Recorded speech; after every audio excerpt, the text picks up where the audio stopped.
fractured realm of memories. What if Fromville isn't a place, but a memory trying to render itself?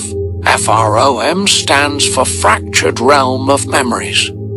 It's a psychological prison where reality is split into layers of fear, hope, and a neutral reality. But this simulation has a glitch.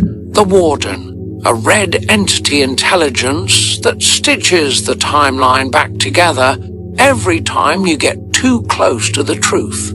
Today we decode the nodes, the living houses, and why the man who walks twice is the ultimate proof that the world is re-rendering around us. Imagine 3 layers, like an illusion made of Julie cloth, with 3 eyes. There are 3 symbols, including root symbols and the axis mundi, plus the tower, Fromville cave. Those 3 roots intersect, symbolizing the essence of F.R.O.M. Every object that enters this illusion can create a duplicate. It's like when Victor draws an emotion or a smiley face on a stone, making a perfect circle. When he tosses the stone towards a faraway tree, it comes back looking exactly the same.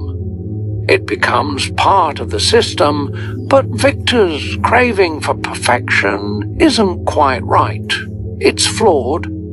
They can copy anything, but the duplicates end up being dummies or defective versions. Now let's hop into an RV. Every lap changes something. Did you notice the cash register at Tian Chen's diner? Or how Katri's cars were changing? The license plates are clues. F.R.O.M stands for Fractured Realm of Memories. It's more of a spiritual and psychological concept than a physical location. Fractured means reality is split into overlapping versions or layers of time and perception. Realm refers to a closed-off space, kind of like a dimension or a network where the usual rules of space and time don't really apply. Memories indicate that the world itself is built from fragments of collective memories, emotional imprints, regrets, fears, and desires of those stuck inside. Fromville isn't just a town on Earth. It's a memory-based simulation kept in check by a regulating force, the Warden, who makes sure everything is coherent enough to function but fractured enough to keep its inhabitants trapped. The Warden's role? In this view, the Warden isn't a real person. It's the self-aware mechanism of the prison, a red entity intelligence that watches over and resets timelines whenever the illusion is at risk of being uncovered. Its job is to maintain a balance between fear, which leads to stasis and despair, and hope, which encourages action and rebellion, ensuring that the loop keeps going indefinitely. Every glitch, duplicate, or time reset we see is the Warden stitching the realm back together, making sure the prisoners never actually wake up or escape. Fear layer, this is passive, emotional, and subconscious. It holds trauma, fear, and memory loops. Hope layer, this is active, logical, and striving. It tries to change or escape. Realitas layer, this is the neutral midpoint where characters believe what's real. Warden enforcement and control, this keeps the boundaries intact. When control and will clash, the realm fractures even more, creating echoes, double scenes, or timeline intersections. That's why so many moments in F.R.O.M feel like deja vu. The memory realm is re-rendering itself under pressure. Simplified core idea, Fromville is essentially a prison made out of memories. Every house, Forest and road is an echo of someone's past. The red entity, the Warden, maintains the illusion by looping and fracturing these memories, ensuring that no one can ever reach the true outside reality. In every space, whether it's a field, a house, or a door, there are these boundaries known as nodes, typically ranging from 40 to 60. Each node serves as an energetic junction that connects 3 layers. Reality layer, this is the physical medium we interact with. Energetic layer, Fromville, this layer is where emotions like fear and hope flow. Sealed will, represented by a red entity, this is the trapped consciousness or anchor memory. Think of the node as a cup that needs emotional energy to be poured into it to remain balanced and responsive. This energy comes from the emotional output of people nearby. The 3 emotional currents. Fear emotion, this includes feelings like fear, sorrow, regret, guilt, and grief. It's passive and absorbs energy. Hope emotion, this involves anger, courage, determination, hope, and rebellion. It's active and radiates energy. Neutral emotion, comprising acceptance, clarity, empathy, and faith. This state is balanced and centered. It harmonizes the inputs of fear and hope, allowing the node to evolve naturally. The sealed will as illusion system. It's the crystallized will of balance that was trapped to prevent the system from collapsing. It requires emotional input to function properly. In a balanced cycle, a node typically receives 40% fear. This includes emotional densities such as memory, fear, and guilt. 40% hope. This consists of emotional activities like drive, passion, and conflict. 20% neutral. This harmonizing essence includes empathy, understanding, and patience. When this ratio is maintained, the red entity remains semi-conscious and the system operates smoothly. If one side dominates, the consequences are 60% fear, the node freezes, making reality feel heavy and distorting time. 60% hope, the node overheats, leading to distortions, violence, or sudden rifts. 15% neutral, the node can't adapt, resulting in chaos or a loopback reset. When people continuously project emotions into a node, 3 phases occur. Phase 1, feeding, the sealed will starts to resonate, sending subtle impulses like dreams or visions. Phase 2, merging, the host or witnesses begin to share consciousness with the illusion system. Phase 3, synchronization, the node stabilizes into a tri-layer structure comprising the physical or reality, emotional or human field, and memory or illusion. This creates a living node that's semi-autonomous and capable of self-balance. This is what leads to phenomena where the node and human consciousness coexist and operate across different layers. Visual representation. Shoulder shot. When the shot is taken from a character's angle, showing their shoulder, it represents the layer highlighting their subjective reality and inner consciousness.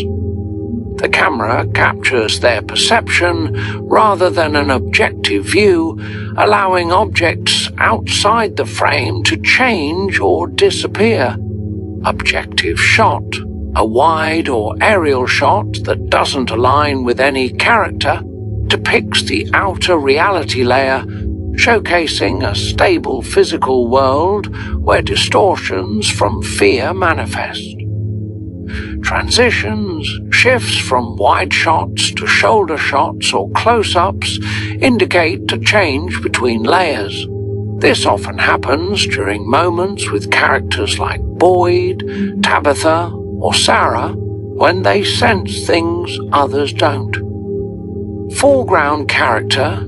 If we see another character's shoulder in the foreground, it indicates we're within that character's perception layer, helping clarify whose viewpoint is currently influencing the scene.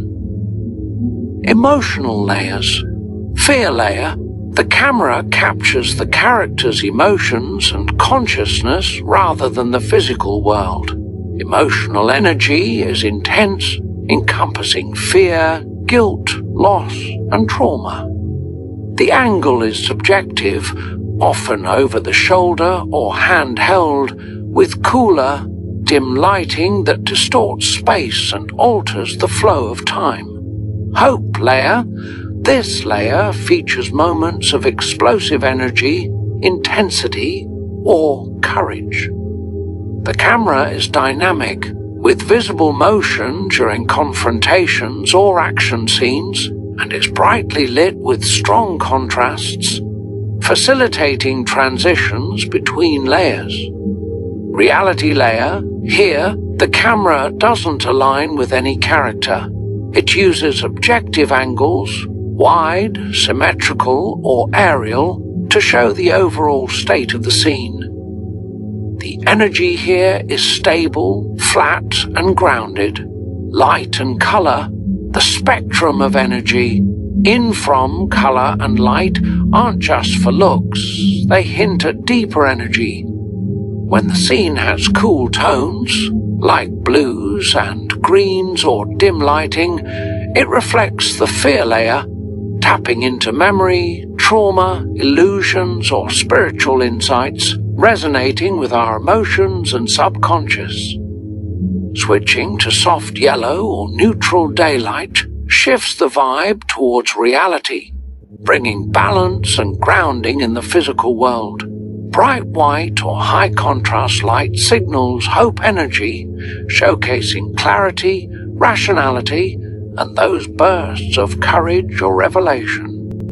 When red and orange light show up, it's often during moments of conflict or transformation, symbolizing the clash between fear and hope, the tipping point between illusion and awakening.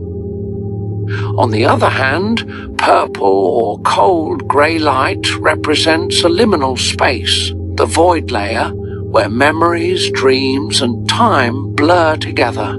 Direction and camera angles, position of consciousness.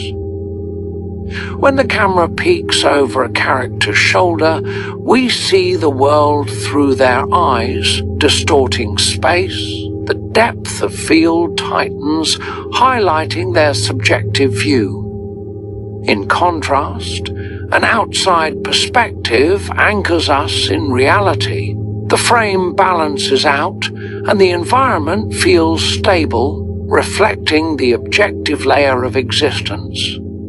A low-angle shot drenched in strong light embodies hope, showcasing power and energy pushing outward.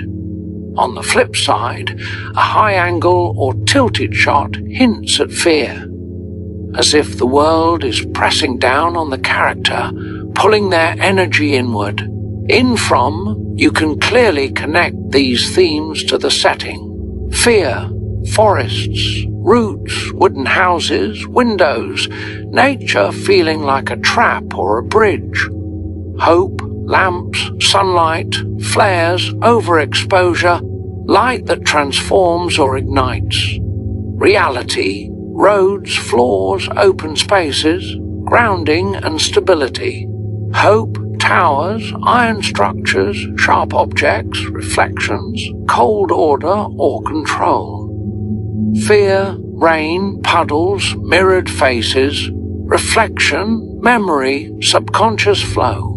When two elements overlap, like hope and fear, it often signals a clash between layers or a reality shift.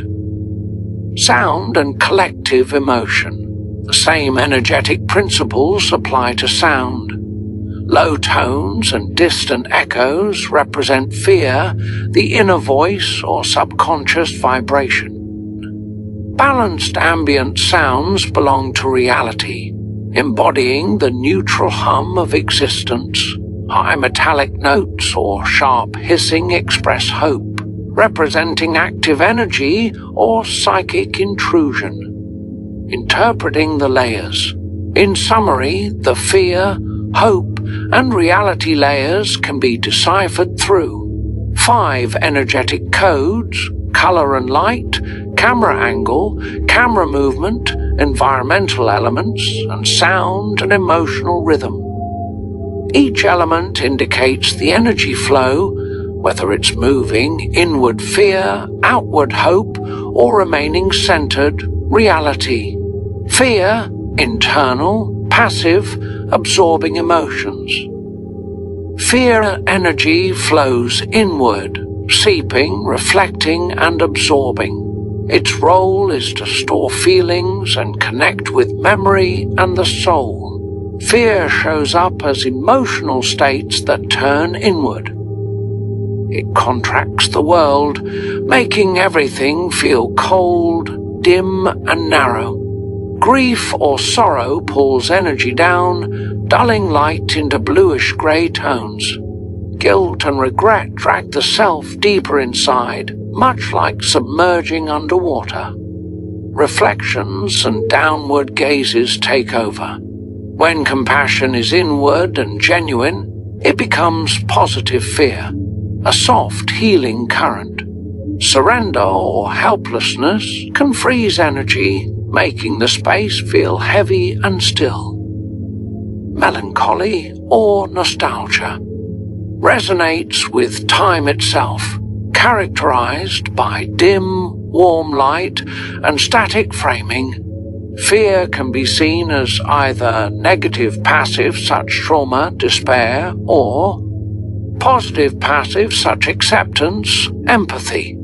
In F.R.O.M, scenes featuring Sarah or Fatima often dwell in this layer. Reality, adaptive, balanced, observing emotions. In this layer, energy stabilizes, serving as the middle ground between fear and hope. Its function is to unite opposites, remaining rational and present amidst dualities.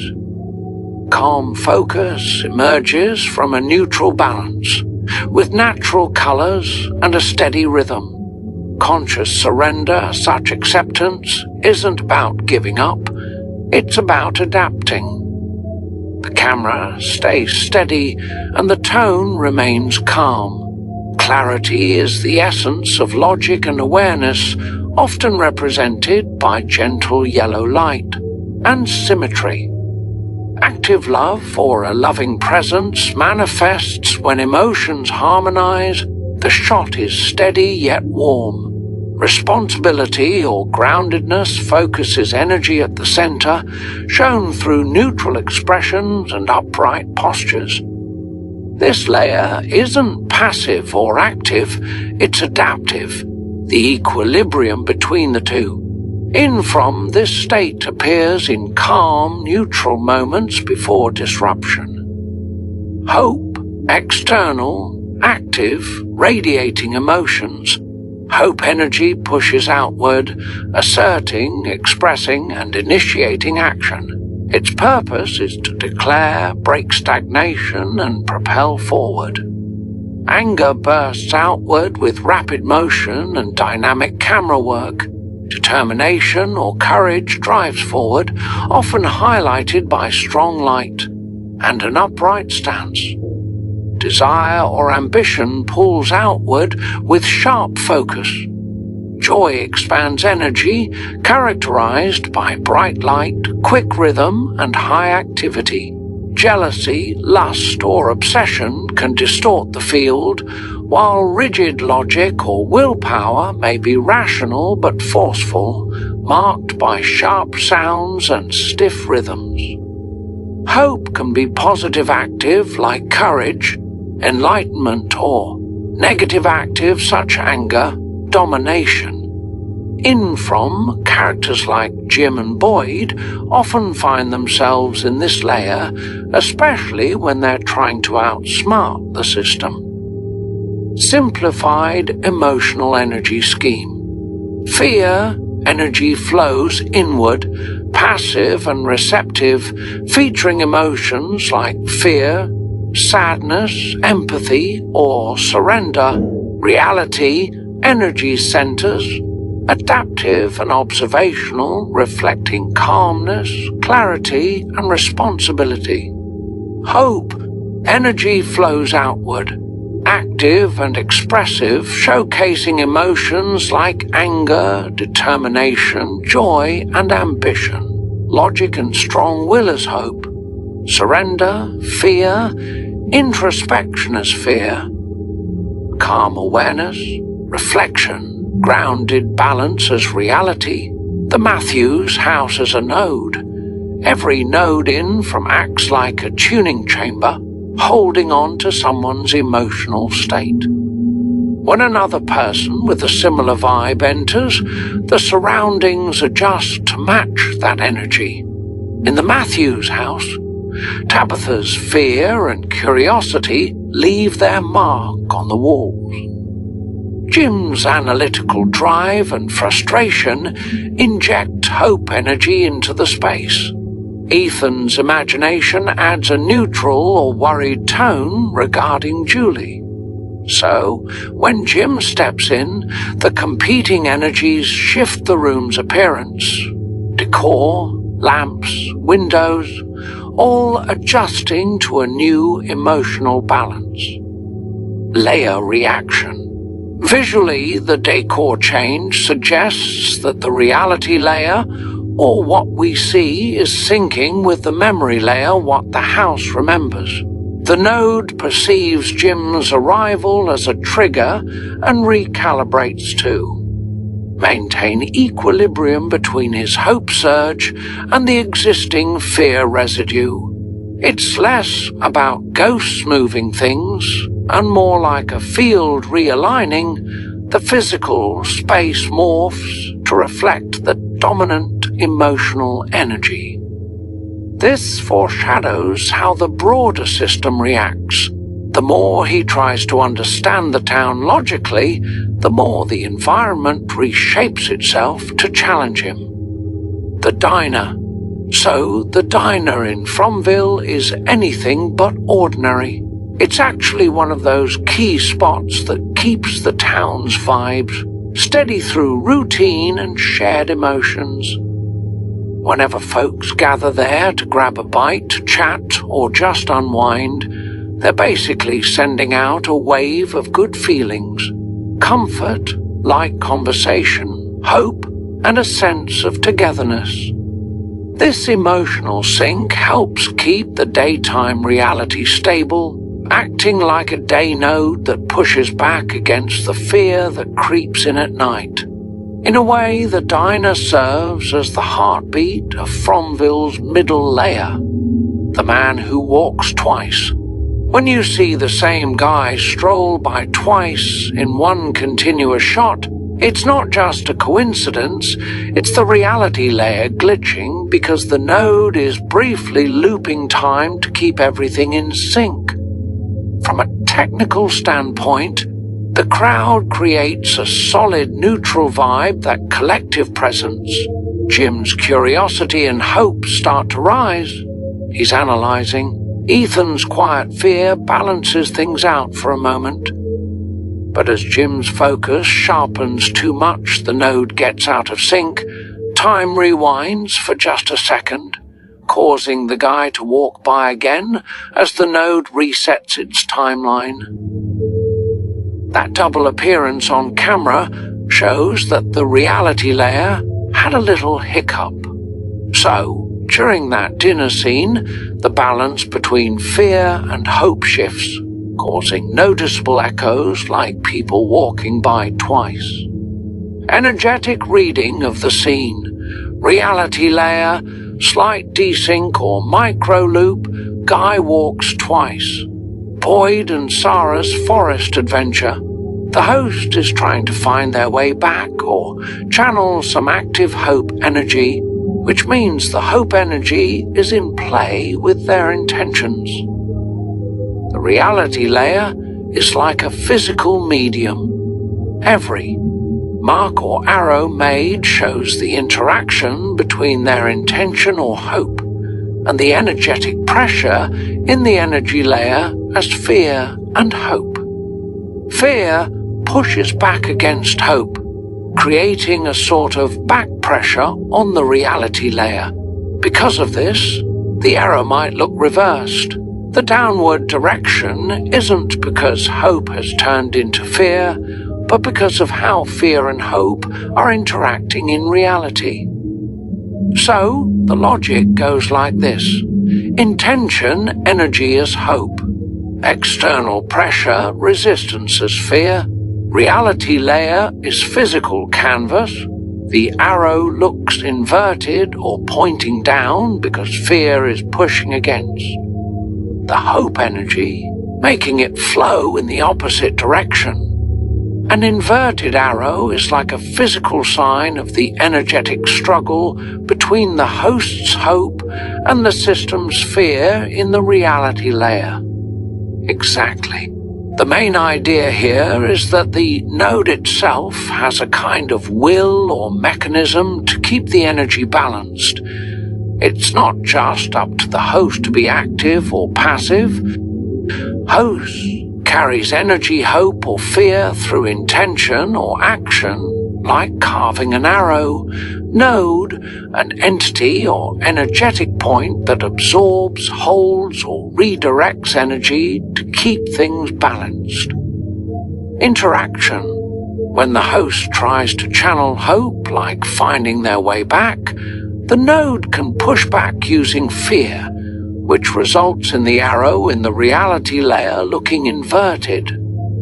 The energy is still flowing, but in a way that keeps the system balanced. Conclusion. Balance isn't just the host's job, it's about how the host, node, and reality layer interact. The node can influence the physical direction of a sign or manifestation based on what the system needs.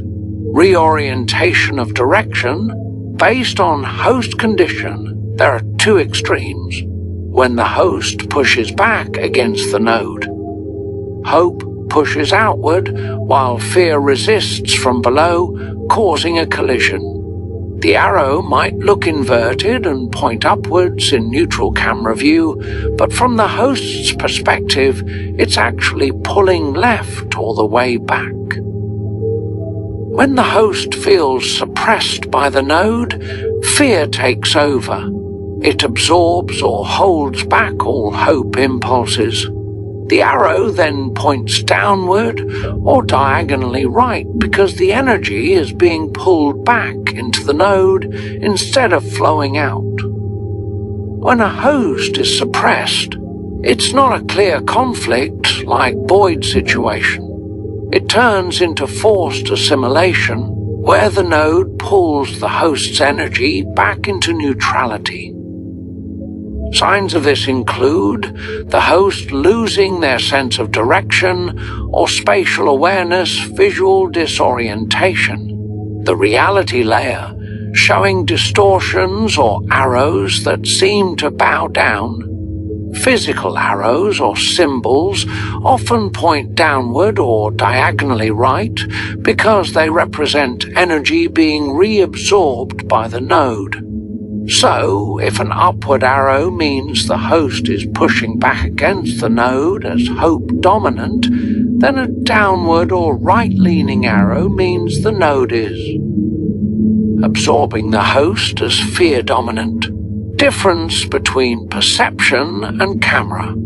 From the host's viewpoint, when under pressure, the downward direction might feel like a safe path, but it's really the node pulling them in.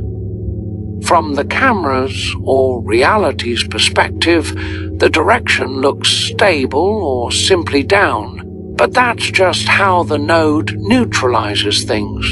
So, while the camera shows a steady or downward arrow, what's really happening energetically is that they're being absorbed into the node. The direction of the arrow in the reality layer acts as a map of the ongoing conflict or harmony between the host's intention and the node's response. When the host feels pressure, the arrow points downward, not because they've given up, but because the node has taken control of the energy flow, pulling it back inward. Outside the cellar, Elgin's holding the flashlight in his right hand, the hope side, active, control, light. He's still in the outside, trying to see and make sense of things. Check out root cellar, inside the cellar. Once he steps inside, the flashlight switches to his left hand, the fear side. Passive, hidden reflection. It's dark and quiet in there, almost like he's entered a mirrored version of reality. Meaning, crossing that door shifts the balance. Outside as hope, light and control. Inside as fear, shadow and absorption. The switch from right to left indicates that Elgin has entered the fear layer, where things reflect rather than follow the usual reality. The door is where reality flips